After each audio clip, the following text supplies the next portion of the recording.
مسلمان ہیں، ہم سب نے عظیم و شان کلمہ پڑھا لا الہ الا اللہ محمد رسول اللہ۔ اس کلمے میں ہم نے اپنے اللہ سے اقرار کیا، وعدہ کیا کہ اللہ دنیا میں جائیں گے، آپ کے حکم کو مانیں گے اور آپ کے نبی کے طریقوں کے اوپر زندگی گزاریں گے۔ لیکن میرے بھائی جب دنیا کے اندر آئے تو دنیا کی چمک کو دیکھ کر، دنیا کی رنگینیوں کو دیکھ کر، دنیا کی غلاظت کو دیکھ کر، دنیا کے گٹر کو دیکھ کر ہم نے اس کو ایسے اپنے دل کے اندر بسا لیا، ایسے جتا لیا جیسے ہمارا یہ ٹھکانہ ہے، پوری زندگی ہمارے کو ادھر دے کر جانا ہے۔ اصل میں ہم اپنی مرضی سے دنیا میں نہیں آئے، خدا کی وجہ سے اللہ رب العزت نے ہمارے کو بھیجا ہے، اور اللہ رب العزت چاہ رہے میرا بندہ میرے پاس آئے تو مکمل کامیاب ہو کر آئے۔ مکمل کامیابی اللہ رب العزت نے تجارت میں، وزارت میں، صدارت میں، کسی عہدے میں، کسی ڈگری میں، میری سوچ میں، میری چالاکی میں، میری ذہانت میں، میری دکان میں، میرے مکان میں، میری گاڑی میں، میرے بنگلے میں، میرے بیوی بچوں میں، مال دولت میں، کسی چیز میں کامیابی نہیں رکھی۔ کامیابی کا جو دار و مدار رکھا وہ حضور پاک صلی اللہ علیہ وسلم والے مبارک طریقوں میں رکھا، مبارک اعمالوں میں رکھا، جو اس کے اوپر زندگی گزارے گا، خدا کی قسم، خدا کی قسم، خدا کی قسم وہ شخص کامیاب ہوگا بھائی۔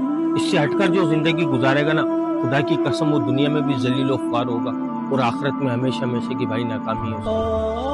اللہ رب العزت نے ہمارے کو اتنا عظیم و شان کلمہ نصیب فرمایا، خدا کی قسم ہم نے اپنے اللہ سے مانگا نہیں تھا کہ اللہ ہمارے کو یہ کلمہ نصیب فرما، ہم نے مانگا نہیں تھا، خدا کی قسم ماں کی گود کے اندر ہمارے کو کلمہ نصیب فرمایا۔ اس کلمے کے پیچھے حضرت ذکری علیہ السلام کے دو ٹکڑے کیے گئے، اس کلمے کے پیچھے میرے بھائی ذکری علیہ السلام کو آرے سے چیرا گیا میرے بھائی۔ ہمارے کو تو ماں کی گود کے اندر ملا، اس لیے قدر و قیمت نہیں ہے اس کی، اس کا احساس نہیں ہے۔ صاحب ایک وقت کے اندر 70 نبیوں کو اس کلمے کے پیچھے شہید کیا گیا۔ حضرت محمد صلی اللہ علیہ وسلم کو طائف کے سفر کے اندر اس کلمے کے پیچھے تکلیفیں پہنچائی گئی، آپ کے جوتے مبارک، نالین مبارک خون سے لہولہان کی گئی، کس کے خاطر؟ اس کلمے کے خاطر۔ حضرت بلال حبشی رضی اللہ تعالیٰ عنہ کو تپتی ہوئی ریت کے اوپر لٹا رہے ہیں، کہہ رہے ہیں یا تو کلمے سے ہٹ جاؤ یا پھر یہ کہہ کے مر جاؤ۔ کیا کہہ رہے ہیں؟ احد احد اللہ ایک ہے، اللہ ایک ہے، معبود ایک ہے۔ لیکن اس کلمے سے نہیں پیچھے ہٹ رہے۔ اس کے بعد اللہ نے سب سے بڑی دولت جو ہمارے کو کلمے سے نوازا۔ دوسرے نمبر پہ میرے بھائی ہم اپنے جسم کے اوپر، خدا کی قسم اپنے جسم کے اوپر غور کریں نا، اللہ نے کیسی کیسی نعمتوں سے نوازا، کیسی کیسی دیکھنے کی صلاحیت دی، سوچنے کی صلاحیت دی۔ اس آنکھ کی قیمت خدا کی قسم اس سے پوچھے جو نابین ہے۔ سوچنے کی صلاحیت دی، چلنے کی صلاحیت دی، ہاتھوں سے استعمال کرنے کی صلاحیت دی، منہ سے بولنے کی صلاحیت دی، ناک سے سونگنے کی صلاحیت دی۔ اللہ تعالیٰ کیا قرآن پاک میں فرما رہے اگر ہم چاہتے تو تمہارے منہوں کو پھیر دیتے، تم کیا کر سکتے تھے؟ میرے بھائی اس بات کو غور و فکر کرنا، اس بات کی محنت کرنا میرے بھائی۔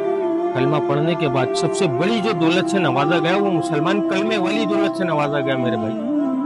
حدیث پاک کا مفہوم ہے کہ یہ کلمہ اتنا عظیم و شان کلمہ ہے، اتنا وزنی کلمہ ہے، ساتوں زمین ساتوں آسمان ترازو کے ایک پلڑے میں رکھ دو اور اخلاص کے ساتھ کلمہ لا الہ الا اللہ محمد رسول اللہ ترازو کے دوسرے پلڑے میں رکھ دو، خدا کی قسم یہ جو کلمے والا پلڑا یہ جھک جائے گا۔ اتنا عظیم و شان کلمہ ہمارے سینوں کے اندر محفوظ ہے، لیکن ہمارے کو اس کی قدر نہیں ہے میرے بھائی۔ اس کی قدر کرنا میرے بھائی، اس کے مطلب کو جاننا، اس کے مطابق زندگی گزارنا۔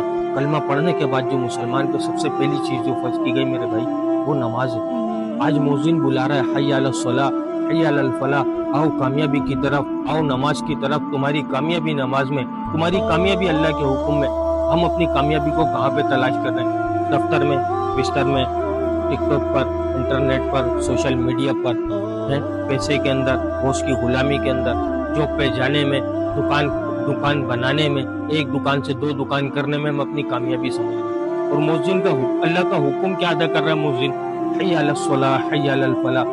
تمہاری کامیابی نماز میں، تمہاری کامیابی اللہ کے حکم میں۔ ہم لوگ میرے بھائی اصل میں ہم لوگ نا ابھی سو رہے ہیں، خدا کی قسم ابھی ہم لوگ سو رہے ہیں۔ جب آئیں گے نا ہمارے کو ہلانے کے لیے کہ اب اٹھو اب تمہاری صبح ہوئی ہے، خدا کی قسم ہم منہ دکھانے کے قابل نہیں رہیں گے۔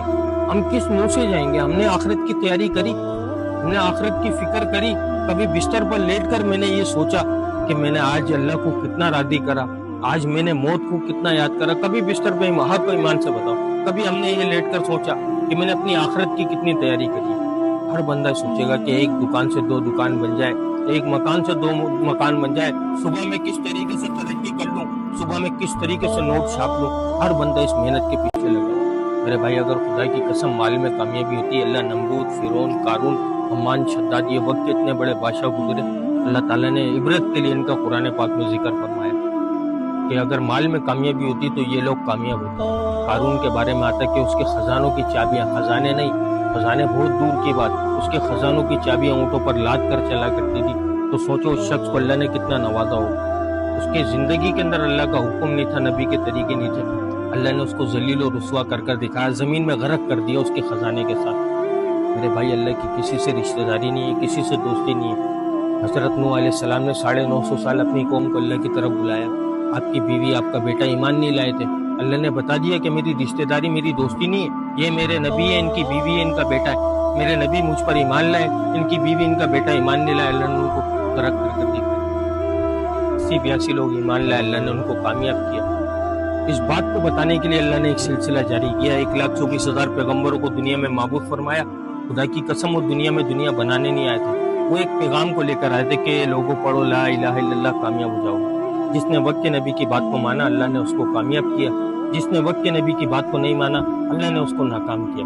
حضور پاک صلی اللہ علیہ وسلم آخری نبی، قیامت تک کوئی نبی نہیں آئے گا. اب یہ کام کس کی ذمہ داری ہے بھائی؟ میرے باپ کی ذمہ داری ہے؟ کسی عالم کی ذمہ داری ہے؟ یا کسی مفتی کی ذمہ داری ہے؟ مفتیوں نے ان کام کا ٹھیکہ لیا ہے یا کسی عالم نے اس کام کا ٹھیکہ لیا؟ نہیں میرے بھائی، اللہ تعالیٰ نے قرآن پاک میں فرمایا، جس کا مفہوم ہے اے امت محمدیہ تم افضل امت. اللہ نے کسی قوم سے، کسی قبیلے سے مخاطب ہو کر نہیں کہا. اللہ رب العزت نے کیا ارشاد فرمایا کہ اے امت محمدیہ. ہم سب کون ہیں؟ امت محمدیہ. ہم سب کلمہ گو ہیں، ہم سب حضور پاک صلی اللہ علیہ وسلم کے ماننے والے. ہم سب مانتے نا، ہمارا عقیدہ ہے، ایمان ہے کہ حضور پاک صلی اللہ علیہ وسلم آخری نبی. قیامت تک کوئی نبی نہیں آئے گا بھائی. ہم سب کی ذمہ داری ہے اس کام کو لے کر چلنا کہ یہ میرا کام ہے اور یہی میرا کام ہے میرے بھائی. دنیا کے کام بعد میں، سب سے پہلے ہم اس کام کو رکھیں گے. اللہ ہمارے کو دنیا میں بھی چین، سکون، راحت، اطمینان دے گا، اور مرنے کے بعد جو اتنی بڑی زندگی شروع ہونے والی ہے، اللہ اس میں بھی ہمارے کو کامیاب کرے گا. بھائی، اسی پیغام کو پھیلانے کی محنت ہو رہی ہے کہ آج جو مسلمان جو نشوں کے اندر آیا ہوا ہے نا، آج جو ہر شخص نشے کے اندر ڈوبا ہوا ہے، حی علی الصلاح، حی علی الفلاح کی آواز سن کر مسجد کو نہیں جا رہا نا، خدا کی قسم وہ نشے کے اندر ہے. نشے میں خالی نشے ہی نہیں ہے، نشے میں ہر وہ شخص ہے جو حی علی الصلاح، حی علی الفلاح کی آواز سن کر مسجد کی طرف نہیں جا رہا نا، خدا کی قسم وہ نشے کے اندر ہے میرے بھائی. تو اسی بات کی محنت ہو رہی ہے کہ مسلمان جو آج ہمارا نشوں میں ڈوبا پڑا ہے، وہ نشوں کو توڑ کر مسجد میں جانے والا بن جائے، مسجدوں کو آباد کرنے والا بن جائے میرے بھائی. اس بات کی محنت ہو رہی ہے، اس بات کی فکر ہو رہی ہے بھائی. اس کام کو ذمہ داری سمجھنا، یہ خالی ہمارا کام نہیں ہے اس کو پھیلانا، ہم سب کا کام ہے بھائی، ہم سب کا کام ہے، کیونکہ کوئی نبی نہیں آئے گا بھائی. تو اب سوشل میڈیا کا دور ہے، تو اسی طریقے سے جیسا سبب ہوگا، جس طریقے سے اسی طریقے سے اس کو اسباب اختیار کرنا پڑیں گے میرے بھائی. اسباب اختیار کرنا سنت ہے. تو یہ ابھی جو دور چل رہا ہے، تو بھائی سوشل میڈیا کا دور ہے، کسی کے پاس جاؤ تو ٹائم نہیں ہے، بس موبائل موبائل موبائل. تو سوچا کہ اس پیغام کو کہ موبائل تک ہی پہنچا دینا یار، اس لیے اس بات کی محنت ہو رہی ہے. السلام علیکم ورحمۃ اللہ وبرکاتہ. اللہ پاک سب کو پانچوں نمازوں کو ان کے وقت پر ادا کرنے والا بنا دے، اور ہمارے کو ہمارے نشوں سے باہر نکالے. بسم اللہ الرحمن الرحیم. اللہم صلی علی محمد النبی الامی